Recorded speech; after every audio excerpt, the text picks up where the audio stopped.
Everyday Americans need a champion, and I want to be that champion. Women are making history every day, as this list demonstrates. Welcome to MsMojo, and today we'll be counting down our picks for the top 10 firsts for women in history. Number 10, first female American Secretary of State, Madeleine Albright. Is that your grandma? Yeah. It's Madeleine Albright. That's her name? I usually just call mine Nana. No, that's Madeleine Albright.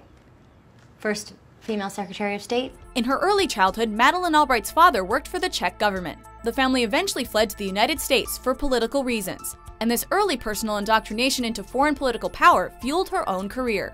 39 years of age and the mother of 3 children before she held a government job, which was as chief legal assistant to U.S. Senator Ed Muskie, Albright got a bit of a late start. You know how we all are. You want to get the feeling of the room, and do people like me, and will I really say something intelligent? But she ultimately made up for lost time, and her impact on American and global history is intense and undeniable. In 1993, she became the U.S. ambassador to the United Nations and then the first ever female Secretary of State. This committed woman is still active in politics today. Never, ever occurred to me that I could be Secretary of State.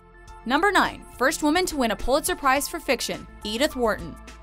Her novels include The Touchstone, The House of Mirth, and of course the Pulitzer Prize-winning The Age of Innocence. Edith Wharton's funny and complex psychological writing often deals with the upper classes in the United States, of which she had intimate knowledge, being from a wealthy New York family. Though sisters Laura E. Richards and Maud Howe Elliott won a Pulitzer Prize for biography in 1917, Sarah Tisdale won a Pulitzer Prize for poetry in 1918, and Zona Gale won the Pulitzer Prize for drama in 1921, Wharton would be the first woman to win the Pulitzer for literature and fiction, and was also nominated 3 times for the Nobel Prize in Literature. She was reading across genres, really a voracious learner, and she was reading in 5 different languages, sometimes ancient Norse when she was feeling up for a challenge. Number 8, first American female doctor, Elizabeth Blackwell. Elizabeth Blackwell was born at a time when women simply could not be doctors. Originally from England, she moved to the United States with her family as a young child. By the time she was in her early 20s, Elizabeth was determined to become a doctor anyway. That was easier said than done though, because almost every medical school she applied to turned her down because she was a woman. At last, she was accepted to Geneva College, now Hobart College in New York, as the only woman in a class of 150. After she became the first woman to achieve a medical degree in America, she furthered her studies in Europe and then opened her own hospital in Europe. She would go on to help start the Women's Medical College so that other women could follow in her footsteps. She founded the Women's Medical College. Keep talking. I'm just going to sit here and think about plutonium and the things I can do with it. Number 7, first female Fortune 500 CEO, Katharine Graham. I thought that everything depended on Deep Throat. I was pretty nervous, but it was a variety of things that made me nervous. Katharine Graham's father owned the Washington Post newspaper, and he eventually left it not to her, but to her husband, Philip. Katharine explains in her autobiography that she was neither insulted nor surprised by this, and that it never occurred to her that she might run the company. Everything changed though when her husband committed suicide in 1963. Katharine took control of the newspaper, intending only to do so temporarily, but ending up maintaining control until her retirement in 1991. Her reign saw the newspaper through some of its most important developments, including publication of the Pentagon Papers and a series of articles on Watergate. Her success led to Katharine becoming the first female Fortune 500 CEO. He said, "You have to come to work." And I was happy to do that because I cared a great deal about the company and about the Post, which I'd lived. The struggle for its existence had been part of my whole life. Number 6, first woman to receive a patent in the United States, Mary Dixon Keyes. At a time when women were not even allowed to own property, it took a lot of courage to seek a patent. But Mary Keyes didn't let social backwardness stop her from claiming her intellectual property. Like many women living in New England at the time, she made her living by weaving straw hats. When she invented a new way of using thread to weave straw with silk and other materials, a technique that had great commercial potential, she successfully took out a patent. Reportedly, the First Lady was so impressed that she sent Mary a letter praising her work after her husband, President James Madison, signed the patent. Tragically, fickle fashion soon made Keyes' offerings obsolete, and this determined woman sank into poverty.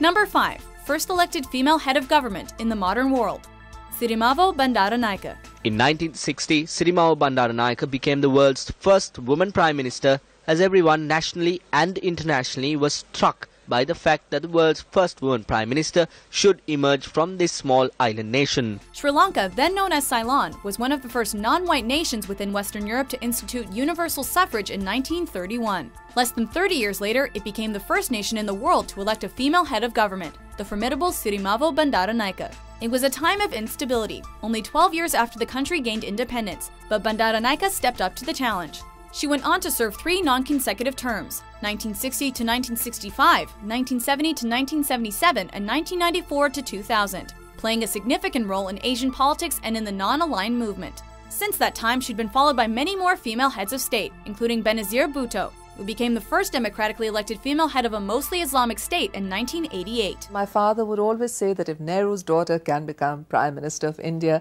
my daughter is going to become Prime Minister of Pakistan. Number 4, first woman to receive a Nobel Prize, Marie Curie. My name is Marie Curie. The first Nobel Prizes, established by the will of Alfred Nobel, were awarded in 1901. 2 years later, despite great adversity and many attempts to keep her off the list of nominees, Dr. Marie Curie was awarded the Nobel Prize in Physics. Że oto świat poznawalny jest na drodze rozumowej, więcej nawet, że świat nie jest poznawalny w inny sposób. She won jointly with her husband Pierre and their friend Henri Becquerel. Their work with radioactivity, a term coined by Marie Curie, remains hugely influential. In fact, when they were awarded the Nobel Prize, they refused to go and accept the prize personally because it would interfere with their research. She went on to win another Nobel Prize, this time in chemistry in 1911, making her the first person and only woman to win a Nobel Prize twice. One of the only people to win 2 Nobel Prizes and the only person to win twice in more than one science.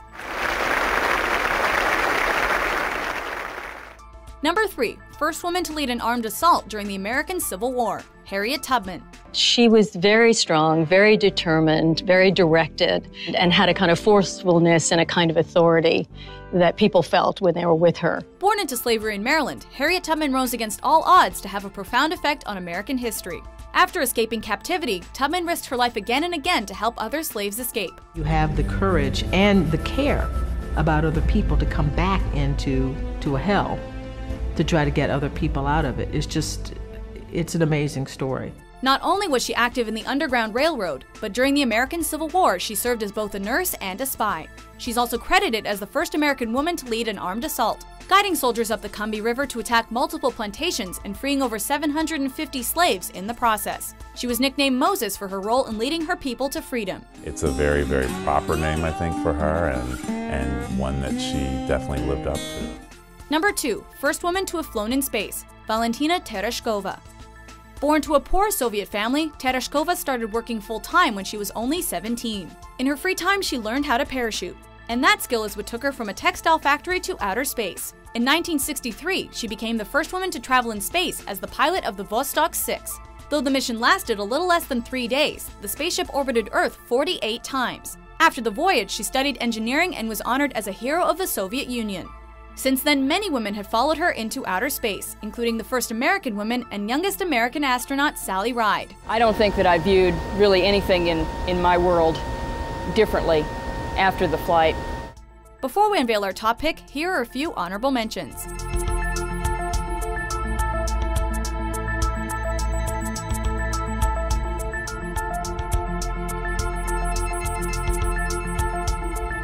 Developed economies, I would say that women have made great stride, progress.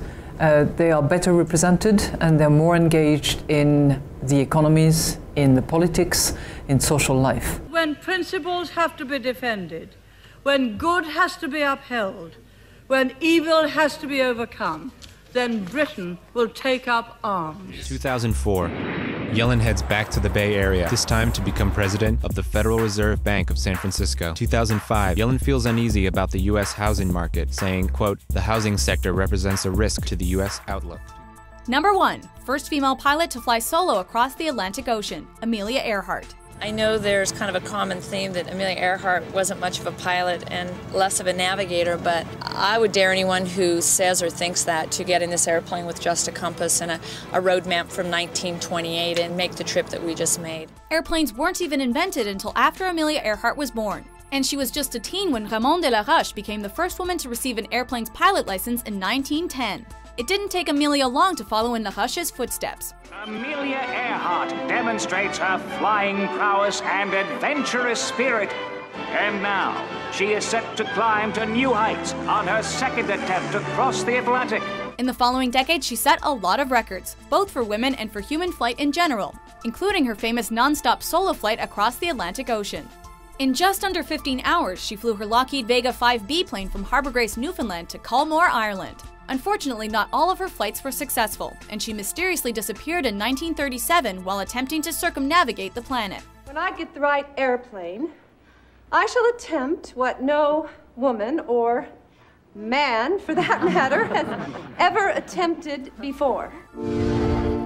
Do you agree with our list? What's your favorite first in women's history? The women and the men go through exactly the same training.